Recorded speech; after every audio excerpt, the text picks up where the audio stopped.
Welcome to a story that changed the world. This is not just a business story. This is not just a success story. This is the story of Microsoft, a company that started in a tiny dorm room and became one of the most powerful empires in human history. A story of vision, failure, rejection, obsession, transformation, and ultimate dominance. A story where one young boy decided to dream bigger than anyone else, and then actually built it. And today, we use his dream every time we open a computer, every time we use Word, PowerPoint, Excel, or Windows. But behind all that technology is a story of struggle, fights, betrayals, genius, and reinvention. In today's video, we begin the true story of Microsoft. From a college dropout to the world's richest man, from a tiny software contract to a company worth over $3.8 trillion. This video is also great for your English learning. We use clear, simple English to help you understand every moment, and you will learn English and success together. So grab your notebook, because this isn't just a video. This is a masterclass in how to think, how to lead, and how to win. Part 1. The boy who fell in love with computers. Before Microsoft became a global empire, there was a boy, not rich, not powerful, not famous, just a boy with glasses, a fast brain, and a deep obsession with computers. That boy's name was William Henry Gates III, known to the world as Bill Gates. He was born on October 28, 1955 in Seattle, Washington, USA. His father was a lawyer, very disciplined and strong. His mother was a teacher, warm and smart. From a young age, Bill Gates was different. While other kids were playing outside, Bill was reading encyclopedias. He didn't just read stories. He read the dictionary, the World Book, even legal documents for fun. At the age of 7, he was already thinking like an adult. He loved logic, numbers, and solving problems. At the age of 13, Bill went to a private school called Lakeside. It was expensive. It was elite. And it had one thing no other school had at that time: a computer terminal. This was the 1960s. Back then, most adults had never even seen a computer. But this school had a deal with a company that allowed students to experiment with time on a mainframe computer. And Bill fell in love. He skipped gym class just to sit in front of a screen, typing strange commands, solving problems, breaking things, fixing them. He wasn't alone. There was another boy, Paul Allen. He was 2 years older, more quiet, more focused, but just as obsessed. Together, Bill and Paul started hacking into the computer system, not for money, but to learn, to understand, to go deeper. They were caught and punished by the school. But something amazing happened next. Instead of banning them, the school offered them free computer time in exchange for helping debug and improve the system. And just like that, Bill Gates and Paul Allen got their first real-world programming job. As teenagers. Before Microsoft, they started a small company called Traf-O-Data. It sounds strange, but it was smart. Cities had machines that counted cars on roads. Bill and Paul wrote software to analyze traffic data and help cities improve road planning. They made a small amount of money, not millions, but it gave them experience in writing code for real customers. They were still teenagers. While still in school, Bill Gates read an article about the Altair 8800, the first affordable personal computer. Something clicked. He told Paul Allen, "This is it, the future. We must build software for this." So they picked up the phone, called the company MITS that made Altair, and said they already had software ready. But here's the truth. They hadn't written a single line yet. But they got the meeting anyway. They worked nonstop for weeks to actually build it in time. And when they finally showed it to the company, it worked. MITS bought their software, and that was the beginning. Bill Gates was 19. Paul Allen was 21. They moved to Albuquerque, New Mexico, where MITS was located. And on April 4th, 1975, they officially founded Microsoft, combining microcomputer and software. Later, they removed the hyphen. Microsoft was born. Bill drops out of Harvard. Yes, Bill Gates was a Harvard student, one of the most prestigious colleges in the world. But after starting Microsoft, he made a decision. I can always go back to school, but this opportunity won't wait. He dropped out. He risked everything, his future, his parents' trust, his education, for one belief: the future of the world will be shaped by software. And he wanted to write that software. Microsoft was now real. Two young boys, Bill Gates and Paul Allen, in a small office in Albuquerque, writing software for the new age of personal computers. They had no office furniture. They ate fast food. They coded 18 to 20 hours a day. Their business wasn't about glamour or design. It was about logic, function, and efficiency. But something else was happening in another part of America.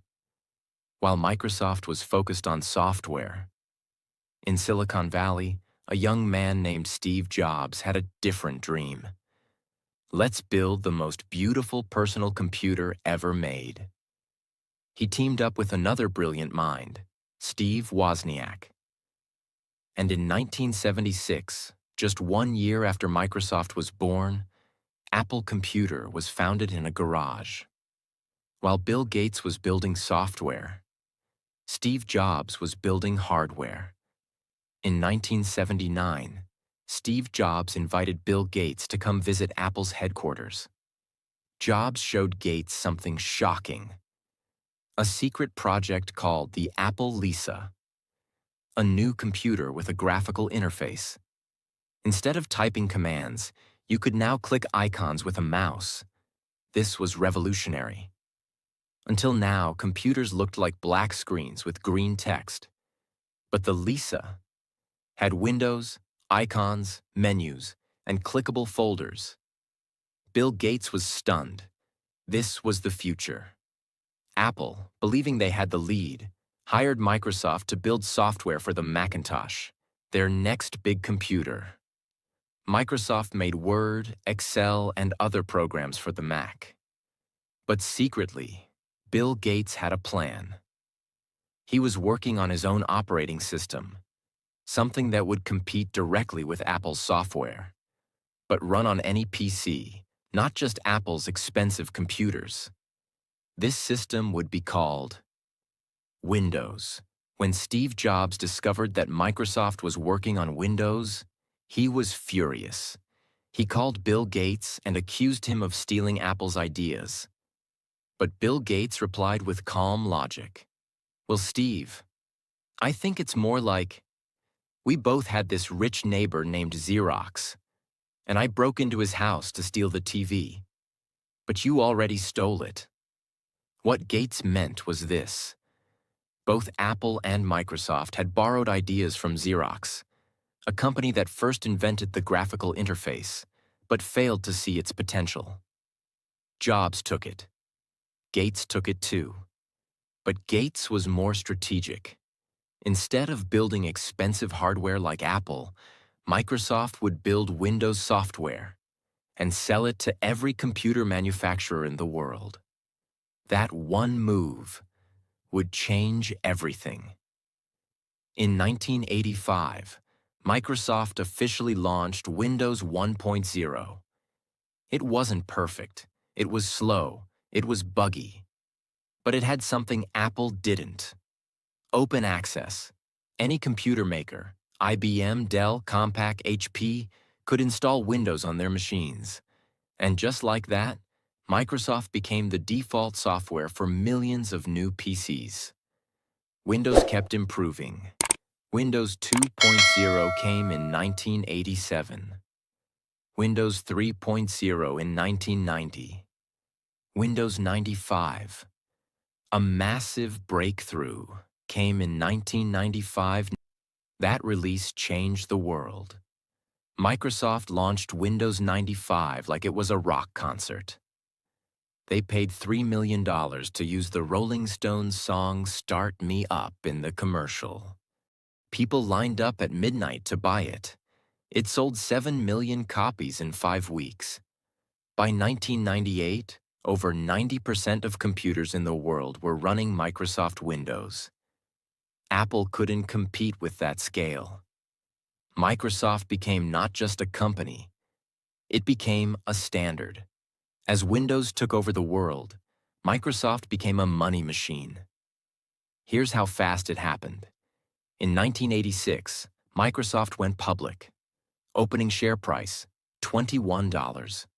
Within a year, it jumped to $100 plus. Bill Gates became a billionaire at age 31, the youngest billionaire in history at that time. By the late 1990s, his net worth crossed $100 billion. Microsoft became the richest tech company in the world, valued at hundreds of billions of dollars. And remember, this wasn't just one product. Microsoft now had Windows, the core OS, MS-DOS, earlier systems still used in parts, Microsoft Office, Word, Excel, PowerPoint, Internet Explorer, its own browser, Outlook and Exchange, email and business tools. Bill Gates was not soft. He was known for his aggressive management style. He would grill his employees during meetings. He had a sharp tongue and quick mind. He worked 16-hour days and expected others to do the same. But he also had incredible focus. He believed in software before design, function before fashion, long-term dominance over short-term hype. He wasn't building something beautiful. He was building something essential, and the world started depending on it. By 1999, Microsoft was worth over $600 billion, running on over 90% of the world's computers, holding a monopoly in the software market. Part 2. The Fall of a Giant, Lawsuits, Mistakes, and the Fight for Survival. By the late 1990s, Microsoft was everywhere. It was no longer just a software company. It was a tech empire. Windows was on over 90% of all computers. Microsoft Office was used in homes, schools, and companies. Bill Gates was the richest man in the world. The company had over $40 billion in revenue per year. Its market cap had crossed $600 billion, more than most countries' GDP. But when you become that big, something else also becomes big. The target on your back. Competitors were angry. Smaller companies felt crushed, and governments began asking a question: is Microsoft too powerful for the world's good? In 1998, the United States government officially filed a lawsuit against Microsoft. The accusation was serious. Microsoft is using its power to crush competition. The government said Microsoft was forcing computer makers to use Windows only, killing off smaller competitors, giving away Internet Explorer for free to destroy other browsers like Netscape, controlling the software world like a monopoly. This wasn't just a small case. This was the largest antitrust case since the U.S. broke up AT&T in the 1980s. The case began. And suddenly, Bill Gates, once seen as a genius and innovator, was painted as a greedy, ruthless monopolist. One of the biggest mistakes Microsoft made was an interview. During the trial, Bill Gates gave a video deposition, a recorded testimony. But instead of helping, it became a disaster. He appeared angry, sarcastic, defensive. He gave short answers. He refused to accept obvious things. He looked arrogant. The public reaction was strong. Is this how the richest man in the world behaves when questioned? The government used this footage to show the world that Microsoft had no humility, no responsibility, and no respect for fair competition. After months of trial, the judge gave a shocking judgment. Microsoft should be broken into two separate companies, one for Windows, one for everything else. This was a bombshell. If that happened, Microsoft as we know it would disappear. Investors panicked. Tech stocks dropped. Bill Gates went from hero to villain in just a few years. But Microsoft didn't give up. They appealed the decision. They hired new lawyers. They made changes. They promised to open up their software for third-party developers.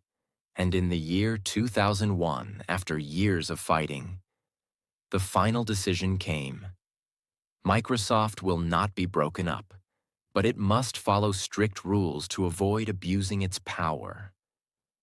They survived, but the damage was done. The world no longer saw Microsoft as a young startup. Now it was the giant that everyone feared. In January 2000, Bill Gates stepped down as CEO. He chose a new leader, his longtime friend and business partner, Steve Ballmer.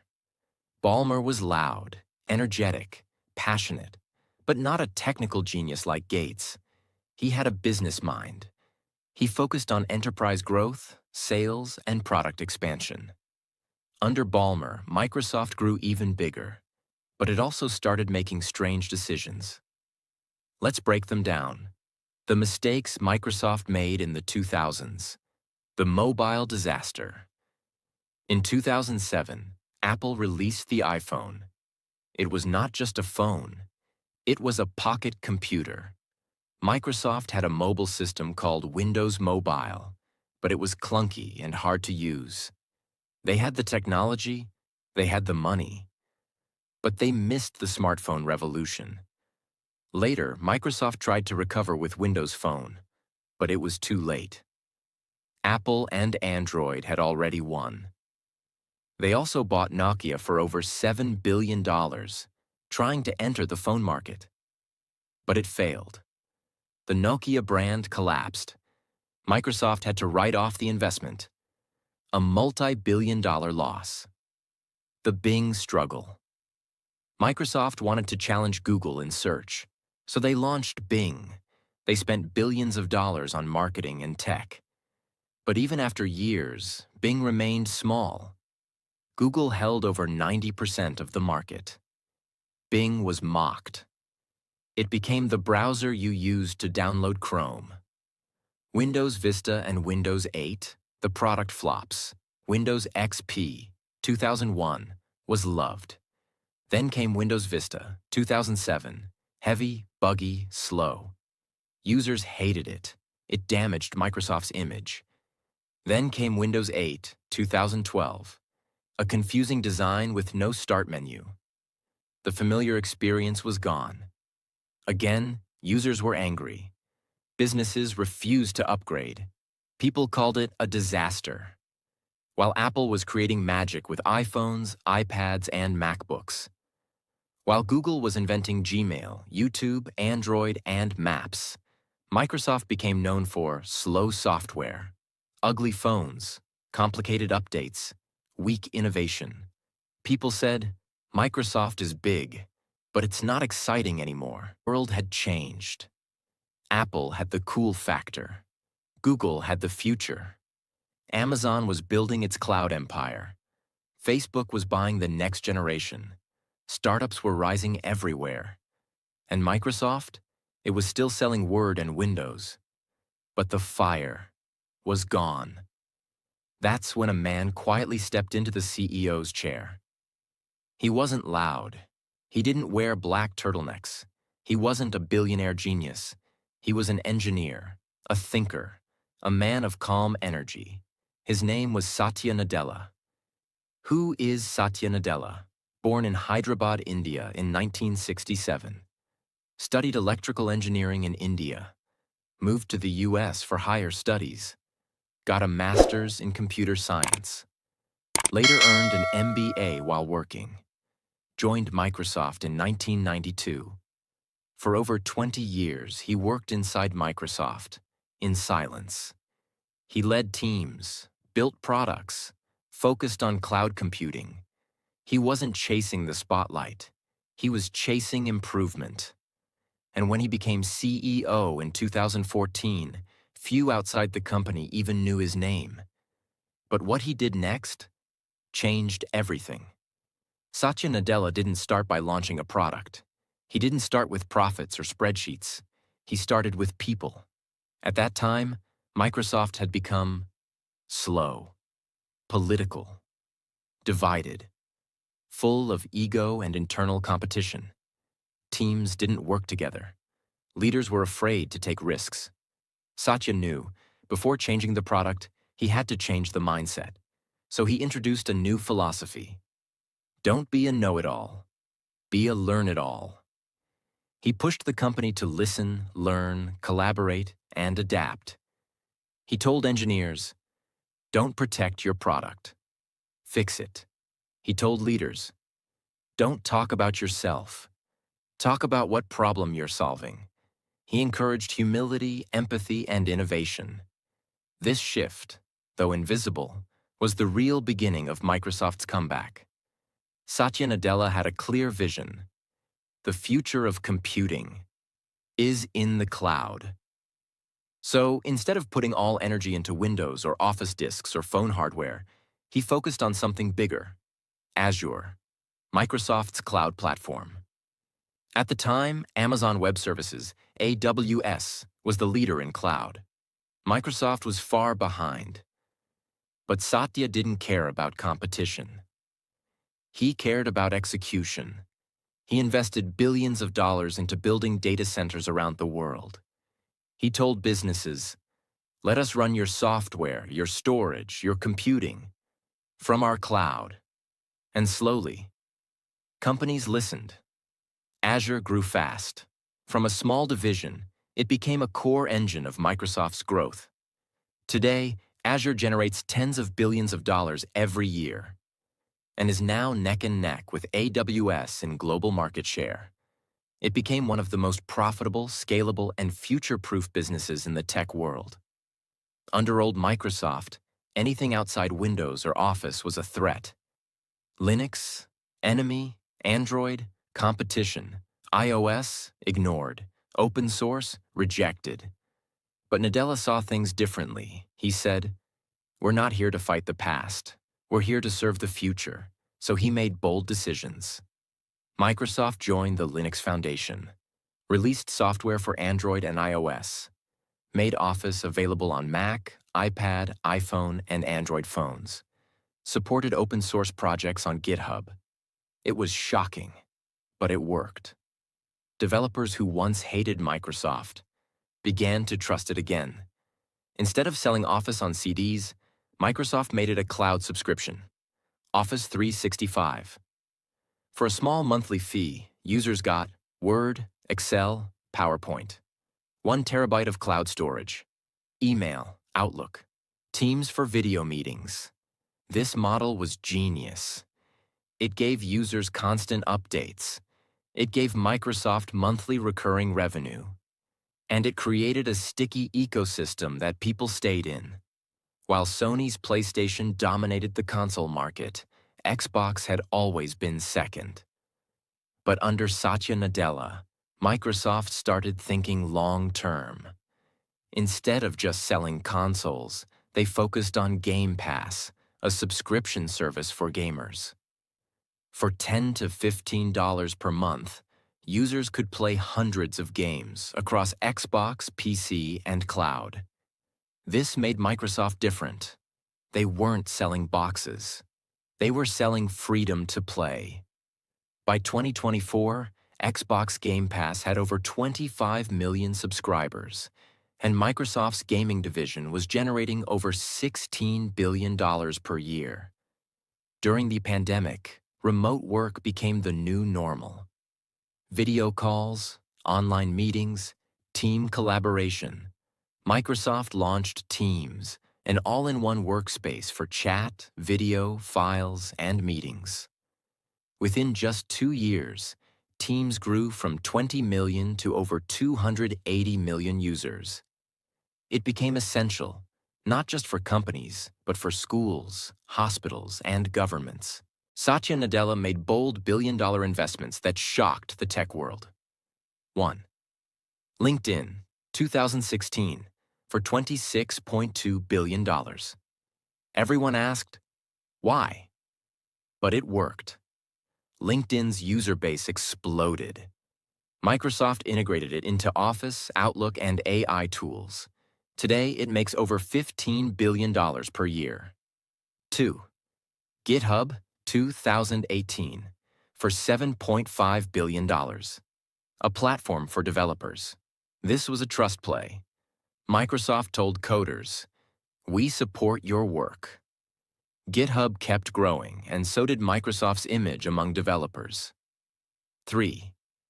Activision Blizzard, 2023, for $69 billion. The largest gaming acquisition in history. Microsoft now owns Call of Duty, Candy Crush, World of Warcraft, and more. A massive move to dominate gaming across console, cloud, and mobile. Let's look at what happened to Microsoft under Satya Nadella's leadership. Market cap, from $300 billion to over $3.8 trillion. Azure cloud revenue, $70+ billion annually. Office 365 revenue, $50+ billion annually. Gaming, over $16 billion annually. Stock price, grew more than 10 times in less than 10 years. Microsoft became the world's most valuable company again. More than the money, Nadella brought humanity back to Microsoft. He talked about his personal journey. His son Zane was born with cerebral palsy.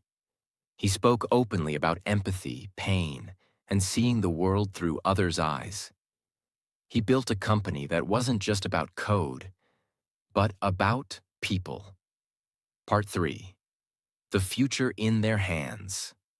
How Microsoft is quietly building the next world with AI.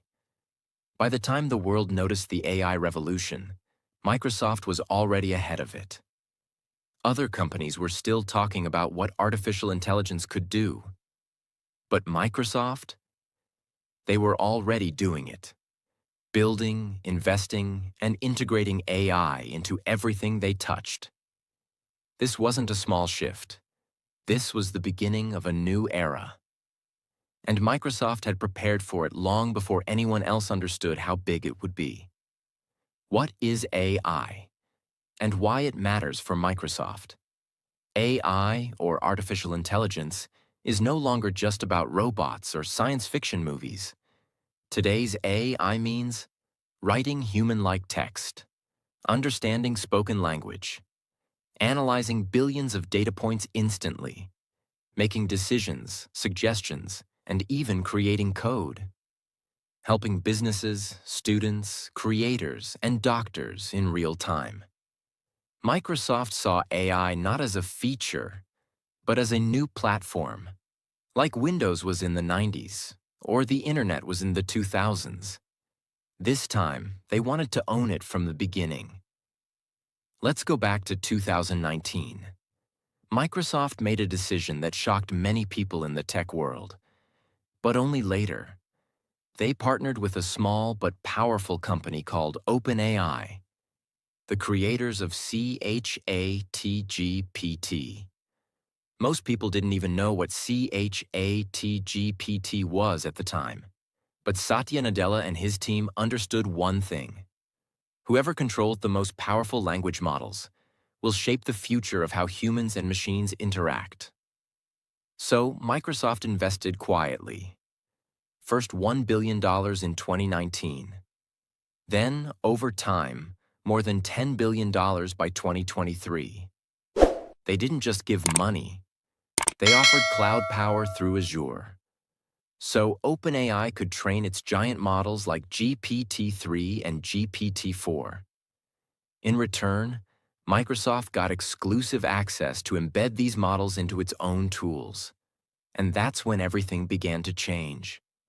Microsoft didn't create a separate app to showcase their AI. They integrated it directly into the tools people already use every day. Microsoft Word, Excel, Outlook, PowerPoint, Teams, Edge browser, Windows 11, and they called it Copilot. Because this AI isn't your boss. It's not taking over. It's flying with you, like a second brain. Now, with Copilot in Microsoft Word, you can ask it to summarize a long document. Tell it to rewrite your text in a more professional or friendly tone. Ask it to generate an entire report just from a few points. Fix grammar and clarity automatically. Brainstorm headlines, intros, or creative openings. For students, writers, and professionals, this changed everything. It's not just a spell checker anymore. It's a thinking partner. Excel was always powerful, but only for those who understood complicated formulas. Now, with Copilot, you can type, "Show me the sales trends from the last 6 months. Which products are losing money? Forecast profit for next year." And Excel responds instantly with charts, tables, explanations, and insights. Even people who were afraid of Excel can now use it like experts. Email is work, but Copilot makes it faster and smarter. It reads long threads and gives a summary. Writes polite and professional replies in seconds. Can even schedule follow-ups or draft full emails from a short prompt. Instead of spending 2 hours in your inbox, you finish in 20 minutes. Microsoft Teams became even more powerful with AI, live meeting transcripts, instant summary of what was discussed. Action items are listed automatically. Missed a meeting? You can ask, what decisions were made? Who's responsible for the budget? And Copilot answers in seconds. It's like having a personal assistant that never forgets anything. Microsoft owns GitHub, the largest code-sharing platform in the world. They launched GitHub Copilot, an AI assistant for coders. Now developers can write code faster, get real-time suggestions, learn best practices, fix bugs with AI help. This tool is now used by millions of developers globally. Microsoft didn't stop with Office. They started embedding AI into Windows 11, with Copilot integrated across system-level tools. Bing Search, offering conversational search powered by GPT.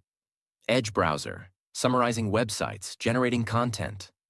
Azure AI services, allowing businesses to build their own AI-powered apps. They built a full-stack AI platform, infrastructure, Azure. Models, OpenAI. Tools, Office, Windows, GitHub. Delivery, cloud plus desktop. They became the only company that controlled all 4 levels. While other companies were arguing about AI's risks, launching separate AI apps, fighting over ethics panels, Microsoft kept one focus: make AI useful, make it invisible, make it powerful for everyone. They didn't talk too much. They didn't hype with loud marketing. They simply put AI into the tools billions of people already use.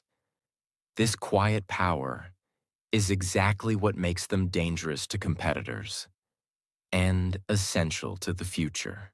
Build AI safety teams, created internal responsible AI guidelines, and worked closely with researchers to prevent misuse of large models. Their goal wasn't just speed. It was safe speed, something other companies struggled to balance. Doctors. Summarize medical records instantly. Lawyers. Scan thousands of legal documents in seconds. Students. Learn faster and get answers in real time. Businesses.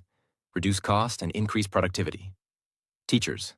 Create lesson plans in minutes. Writers. Create articles, books, and scripts. Coders. Build apps and websites 3 times faster. They're not replacing people. They're amplifying them. Satya Nadella rewrote the company's mission as to empower every person and every organization on the planet to achieve more. And now, with AI, they're doing exactly that. They're no longer chasing the world. They're building what the world will use next. Education. Giving every child a window to the world. Before, if you didn't have a teacher, a library, or a proper school, you had no way to learn. Now, Microsoft tools are turning walls into windows and villages into classrooms. Microsoft Teams for Education. Used in over 180 countries, Teams is not just for business. It connects students to teachers, schools to each other, parents to school progress. In countries like India, Ghana, and Brazil, Microsoft helps small schools bring world-class education into classrooms that once had only chalkboards. Children who had never seen a computer now attend live lessons, submit homework, and ask questions, all through Teams. Reading Progress.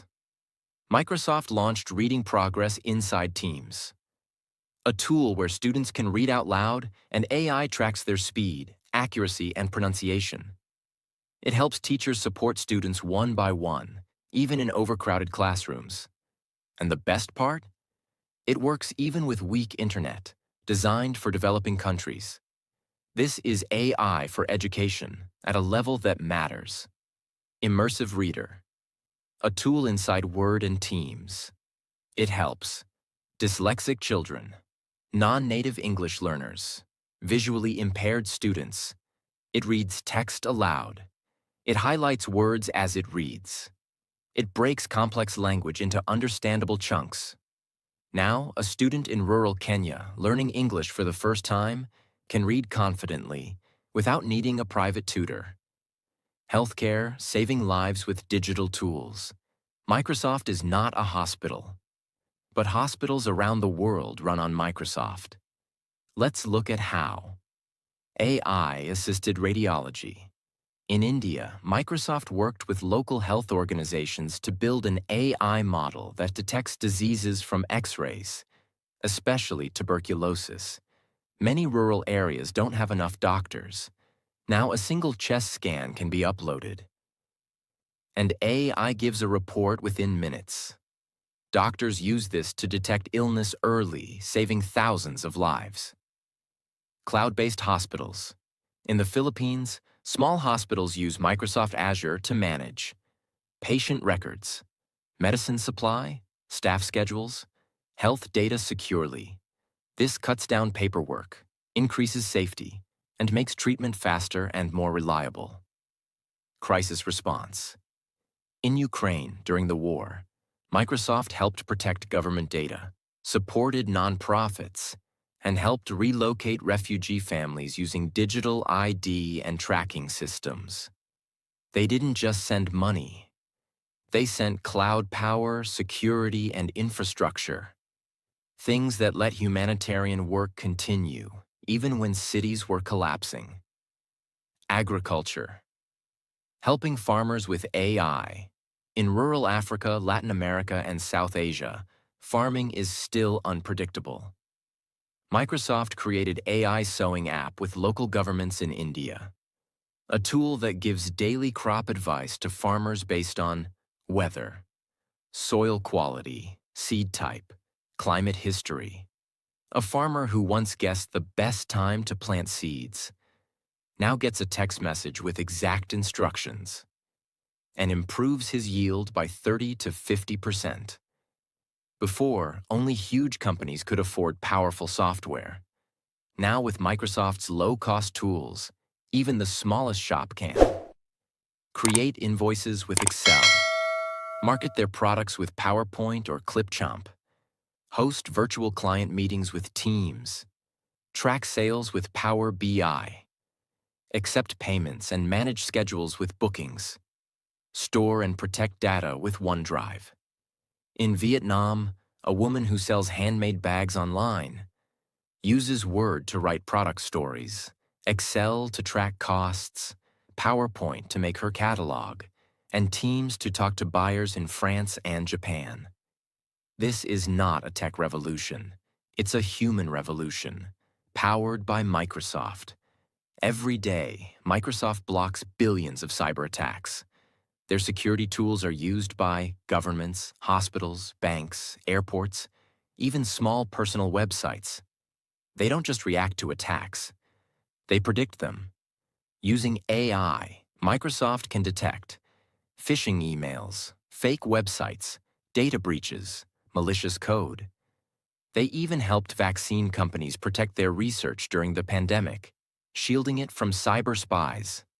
Microsoft builds tools for everyone, including those with visual disabilities, hearing loss, mobility challenges, cognitive impairments. Some of their innovations: eye control lets users type using only their eyes. Dictate, speak instead of typing. Live captions for hearing impaired in Teams. High contrast mode for vision support. Seeing AI describes surroundings to blind users using a phone camera. These aren't side projects. They're built into every Microsoft product, making technology truly equal. Creativity, empowering artists, designers, storytellers. With Microsoft's tools, writers create books using Word plus Copilot. Video editors use Clipchamp to edit short films. Architects use PowerPoint to visualize building plans. Designers create social posts with Designer AI. Musicians use OneDrive to store and share audio files. YouTubers use Azure AI tools to transcribe videos, add subtitles, and even translate voice.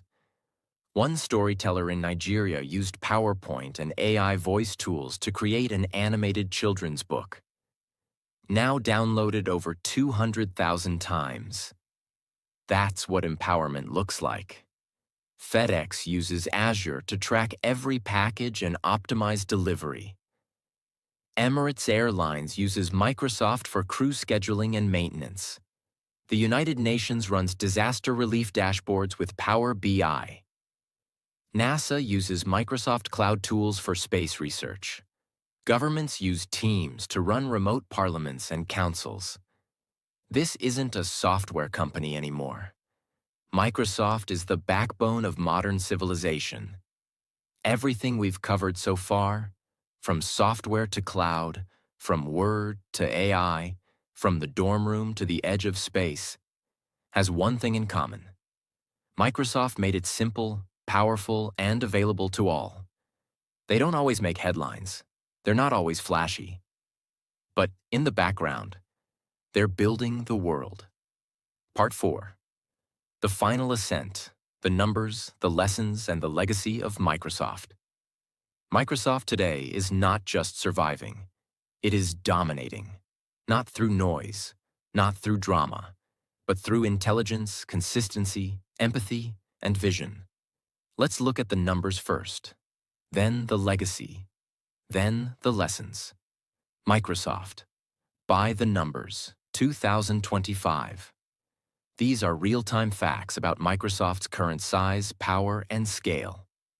Market capitalization. Microsoft's market cap is now more than $3.8 trillion. It is the most valuable company on Earth, sometimes switching positions with Apple and Nvidia. Annual revenue. Total revenue, 2024 to 2025. Over $250 billion per year. That's more than the GDP of many countries combined. Core businesses, division revenue, Microsoft Azure Cloud. over $75 billion per year. Microsoft Office 365, around $50 billion per year.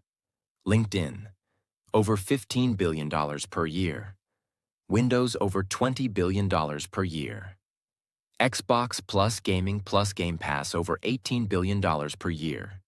Search plus advertising, Bing, Edge, etc., around $15 billion per year. GitHub, Copilot, and developer tools. Growing rapidly, future focus of AI revenue. AI integration plus licensing, OpenAI GPT access. Becoming a multi-billion-dollar stream by 2025. Employees. Over 225,000 employees in more than 190 countries. Offices on every continent, from Tokyo to Nairobi, London to São Paulo. Infrastructure. Over 60 data regions across the world, hosting AI, cloud, gaming, government, and military systems. Global reach. Microsoft products are used by over 1.5 billion people. Over 400 million Windows 11 users. Office 365 is used in more than 90% of Fortune 500 companies. AI leadership. Microsoft has invested over $13 billion in OpenAI.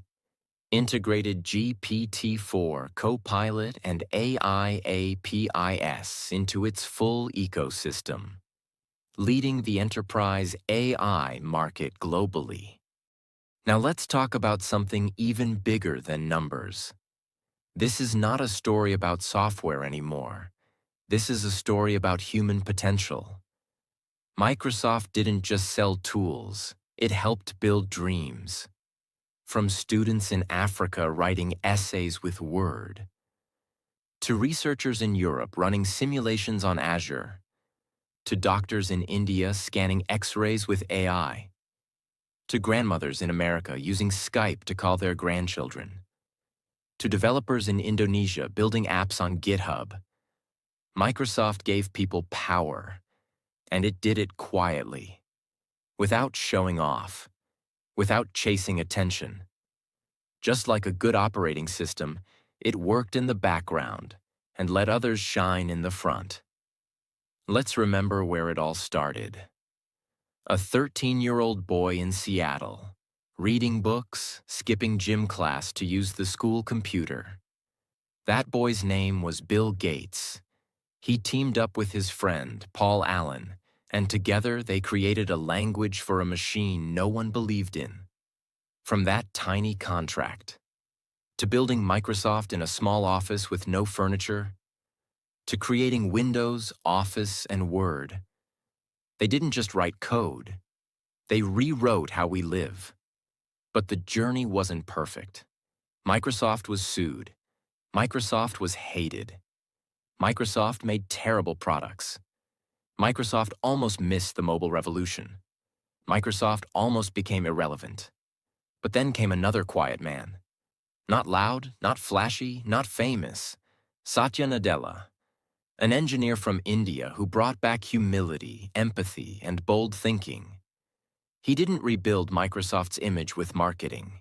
He rebuilt it from the inside, with culture, cloud, and care. And under him, Microsoft did something very few companies ever do. It came back stronger and wiser. Now here is the most important part of this story. The lessons for your future. 1. Start small, but think big. Microsoft began with one contract, one machine, and a few lines of code. You don't need to start big, but you must think big and think with clarity. 2. Build useful things.